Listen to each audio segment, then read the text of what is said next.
For 16 consecutive years, Hong Kong has held a highly specific and grueling title, the world's most unaffordable housing market. The Demographia survey calculates the median multiple, median home price divided by median household income. In Hong Kong, this solves to 14.1. A family must save 100% of their gross earnings, spending nothing on food or transport, for 14.1 years to buy an average home. This is a mathematical impossibility. And because average citizens cannot defy the laws of mathematics, the equation dictates how they physically exist within the city limits. When purchase prices far outpace incomes, the market compensates by shrinking the product.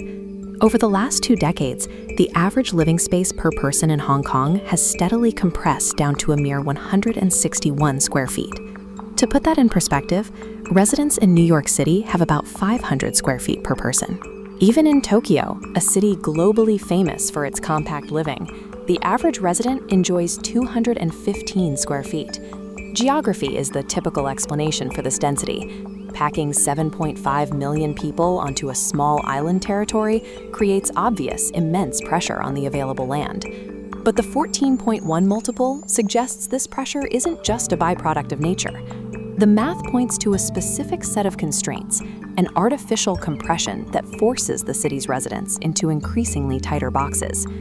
To see why the property price numerator is so high, look at land distribution. Out of 1,111 square kilometers, 40% is locked up as protected nature reserves. Factoring in restrictive zoning, only a microscopic 7% is actually zoned for residential use.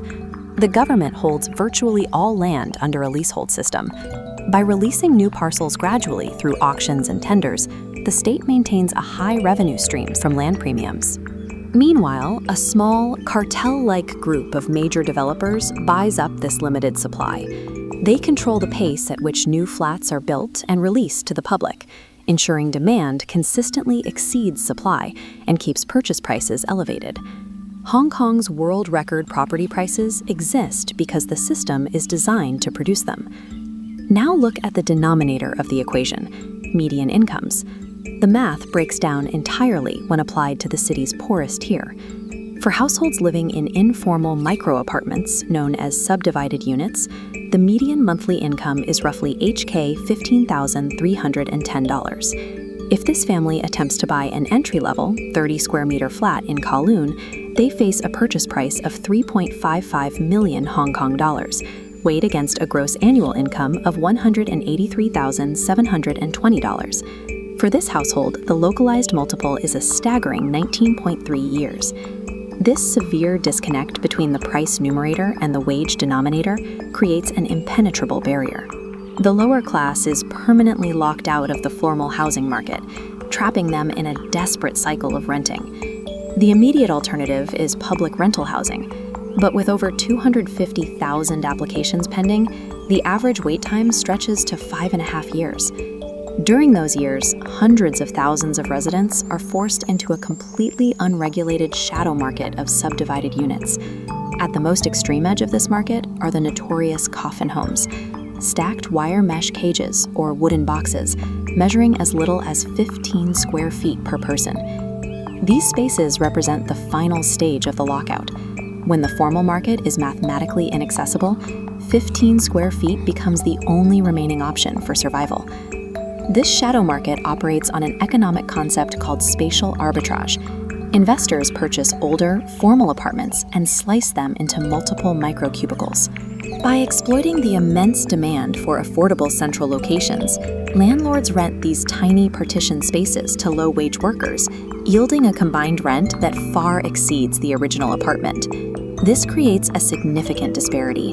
A subdivided unit in Kowloon costs roughly $579 per square meter. That is higher than the $497 charged for a Class A luxury apartment on Hong Kong Island. It acts as a regressive spatial tax.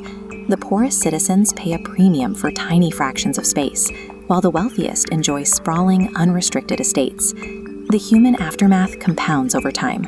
Unable to afford enough space to raise a family, young adults delay marriage. Consequently, Hong Kong's fertility rate has plummeted to 0.9 children per woman, one of the lowest figures globally. The government has pledged to eradicate coffin homes and substandard units by 2049. But until the underlying land policies are rewritten, the 14.1 multiple will continue to act as a relentless physical compactor on the city's most vulnerable.